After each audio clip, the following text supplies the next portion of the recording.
Morning all of you.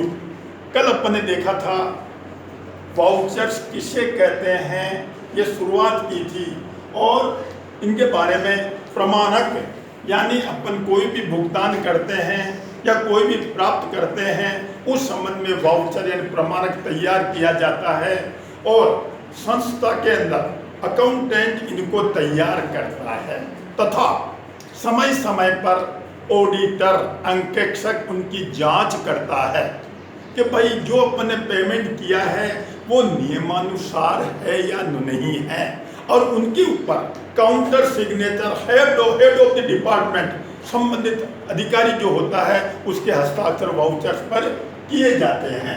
अब उसी क्रम में आगे देखते हैं टाइप्स ऑफ वाउचर्स। कल थोड़ा सा संक्षेप में देखा था वाउचर्स कितने प्रकार के होते हैं। 3 प्रकार आपको बताए थे, कैश वाउचर, एक होते हैं क्रेडिट वाउचर्स और एक अपन नॉन कैश वाउचर या ट्रांसफर वाउचर्स के नाम से अपन जानते हैं। आज इसके बारे में विस्तृत अध्ययन अपन करेंगे। सबसे पहले आता है cash vouchers. Cash vouchers are prepared for cash transaction, यानी नगद लेन देन जो होते हैं उनके लिए कैश वाउचर तैयार किया जाता है। इसके अंतर्गत 2 प्रकार के कैश, रिसिप्ट एंड पेमेंट, यानी रोकड़ का प्राप्त होना या रोकड़ का भुगतान करना, उस संबंध के अंदर अपन कैश वाउचर तैयार करते हैं। दीज आर 2 टाइप्स, ये 2 प्रकार के होते हैं, debit vouchers and credit vouchers. यानी कैश अपन ने किसी को दिया है या कैश आया है उसके बारे में अपन कैश वाउचर तैयार करते हैं। आगे आता है डेबिट वाउचर्स में क्या क्या होता है। These are prepared for cash payment, अपन ने कोई नगद भुगतान किया है, पैसा अपने यहाँ से गया है, किस मद में गया, किस आइटम में गया है। जैसे उदाहरण के लिए देखिए आप, these are prepared for cash payment such as for cash payment of expenses.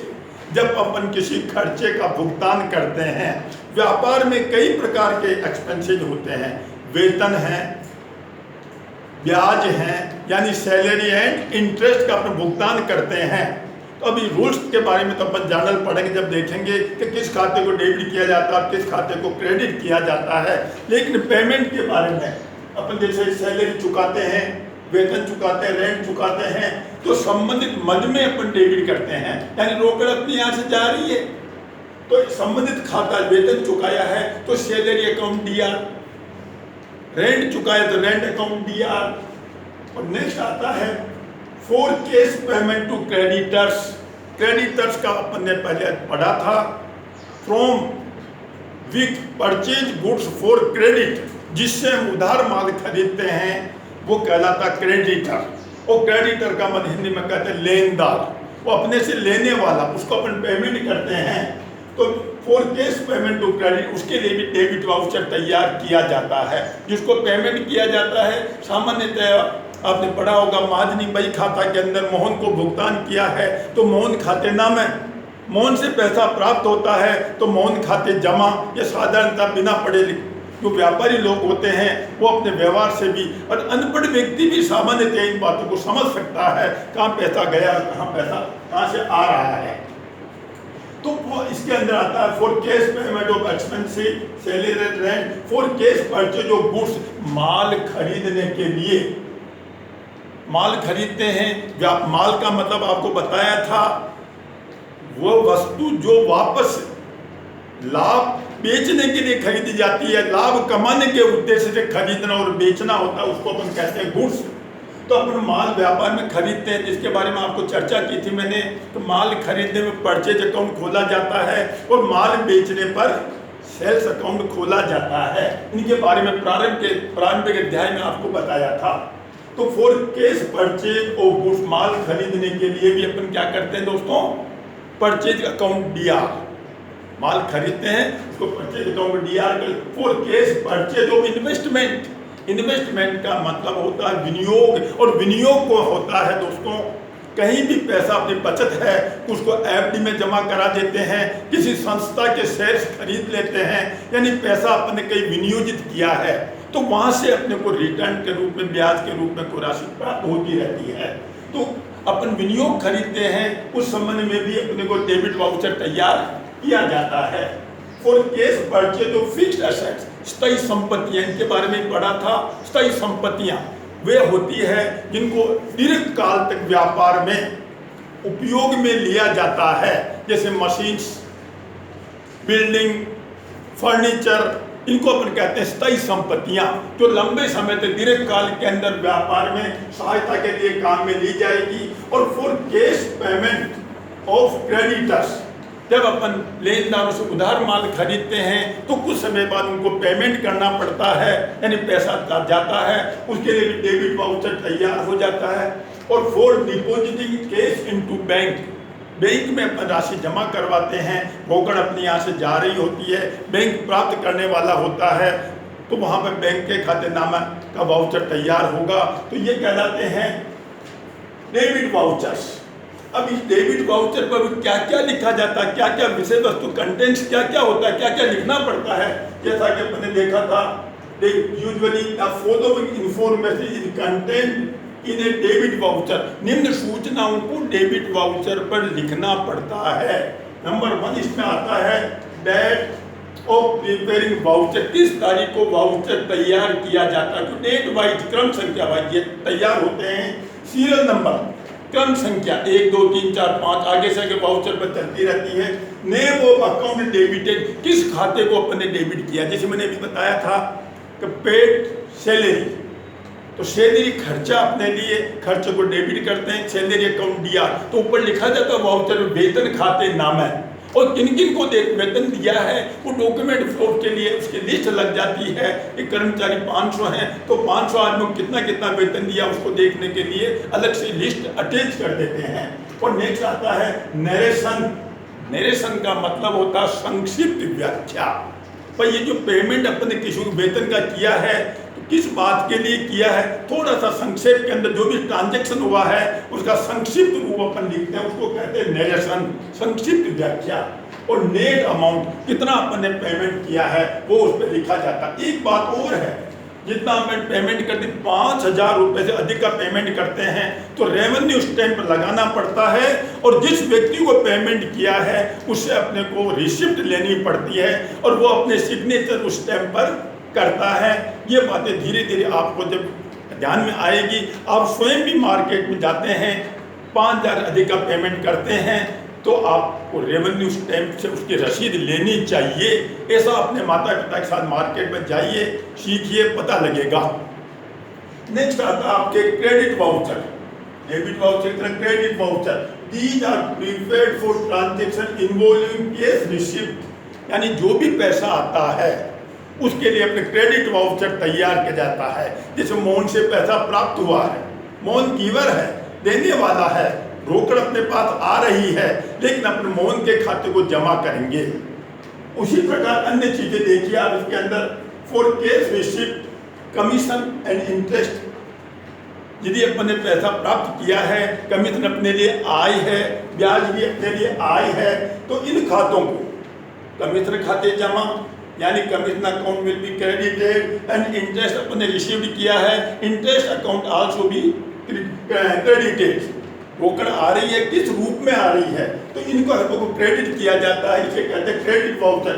Cash sales of goods, नगद अपन माल बेचते हैं तो अपन साधारणतः प्रविष्टि के बारे में, रोकड़ अपने आ रही है और माल जा रहा है, तो माल जाता है उसके लिए कौन सा खाता पढ़ा था अपन ने, सेल्स अकाउंट खोलते हैं और उसकी प्रविष्टि जब अपन करेंगे cash account DR to sales, हालांकि इसके बारे में चर्चा नहीं की थी लेकिन विचार करेंगे अपन, माल बेचने पर सेल्स अकाउंट खोला जाता है, तो कैश सेल्स के लिए भी क्रेडिट वाउचर तैयार किया जाता है।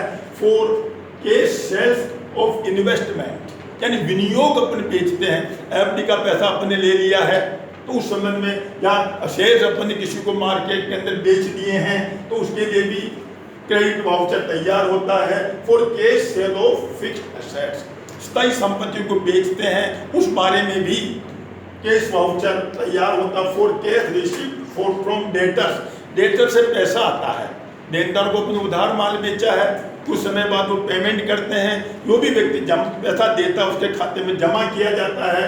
और for cash withdrawing from bank, और बैंक से पैसा विड्रॉ करते हैं, पैसा अपने पास आता है, बैंक को क्रेडिट किया जाता है, बैंक गिवर है, तो बैंक को क्रेडिट किया जाता है, उसके लिए क्रेडिट वाउचर तैयार होता है। अब कंटेंट्स के बारे में जो बताया था अभी ऊपर वाले में, डेबिट वाउचर में usually the following information content, debit voucher में वो चीजें that of preparing serial number, name of account credited, यहाँ जो खाता क्रेडिट किया उसका नाम लिखा जाता है, नरेशन और नेट अमाउंट, और जो बातें ऊपर बताई गई वही बातों का ध्यान में अपने को रखना पड़ता है।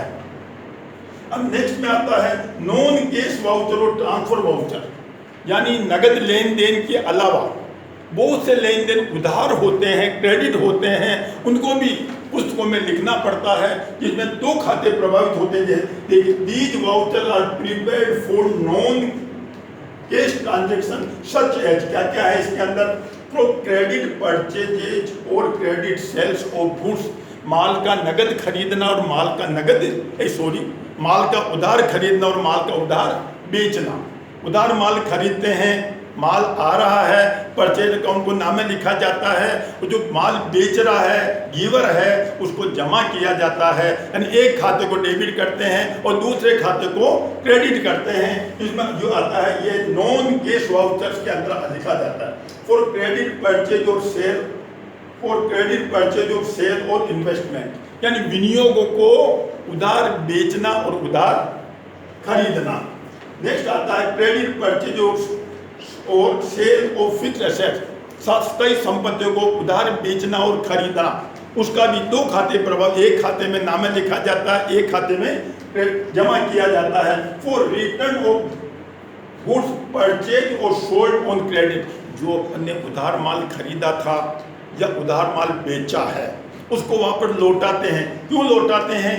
जैसे उधार माल अपन ने खरीदा है, वो जो अपन ने पहले भाव तय हुआ था, मूल्य तय हुआ, उससे अधिक मूल्य लगा दिया गया है, समय पर माल प्राप्त नहीं हुआ है, या क्वालिटी जो है जो अपन ने निश्चित की थी उस क्वालिटी के अनुसार माल नहीं है, या माल रास्ते में कोई डिफेक्ट हो गया है, टूट फूट गया है, तो माल अपन वापस लौटा सकते हैं, उसको कहते हैं परचेज रिटर्न। उसी प्रकार किसी को अपन ने माल बेचा है तो वह व्यक्ति भी यदि माल नमूने के अनुसार नहीं है, ज़्यादा कीमत लगा दी गई है, टूट फूट गया है, तो वह माल को वापस लौटा सकता है, उसको कहते हैं सेल्स रिटर्न।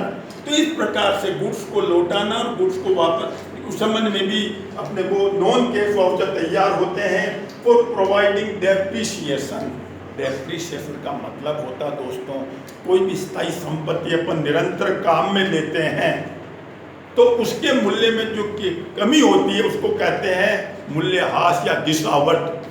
समय बीतने के साथ साथ संपत्तियां पुरानी हो जाती है, उसके मूल्य में कमी आ जाती है, तो उसको भी अपने को हर वर्ष लेखा करना चाहिए और वो डेप्रिसिएशन अकाउंट के खाते में नाम लिखा जाता है। और जिस संपत्ति पर भी अपन ने डेप्रिसिएशन लगाया है, मूल्यह्रास लगाया है, उसके मूल्य में हम प्रतिवर्ष कमी करते रहना चाहिए। तो समय बीतने के साथ साथ उसके मूल्य में कमी होती है। और for writing of bad debts, किसी व्यक्ति को उधार माल बेचते हैं तो देखिए दोस्तों, कुछ पैसा वो समय पर नहीं चुका पाता है, बाद में आ सकता है, लेकिन वो व्यक्ति दिवालिया घोषित हो गया है, तो जो पैसा वो नहीं चुका पा रहा है उसको अपन बैड डेट अकाउंट में नाम लिख देते हैं, उसका खाता बंद कर देते हैं। तो इस प्रकार बैड डेट्स का मतलब किसी व्यक्ति को उधार माल बेचा गया है, वो समय पर पैसा नहीं देता और दिवालिया घोषित हो जाता है, तो जितना भी अमाउंट इसमें ड्यू है उसको अपन डूबत ऋण खाते नाम यानी बैड डेट अकाउंट में डेबिट करके उस व्यक्ति के खाते में क्रेडिट कर देते हैं ताकि उसका खाता बंद हो जाए। इस प्रकार से ये जो वाउचर अपन तैयार होते हैं ये होते हैं टाइप्स ऑफ वाउचर्स। मेरा कहने का मतलब एक बार इनके बारे में विचार कीजिए, नेक्स्ट के अंदर अपन पढ़ेंगे तो उसमें जर्नल के बारे में जब देखेंगे ना तो उसके बारे में मैं रूल्स वगैरह क्या हैं, क्या क्या प्रिंसिपल्स हैं, तब अपन पढ़ेंगे आगे की बात, तब ध्यान बताऊंगा।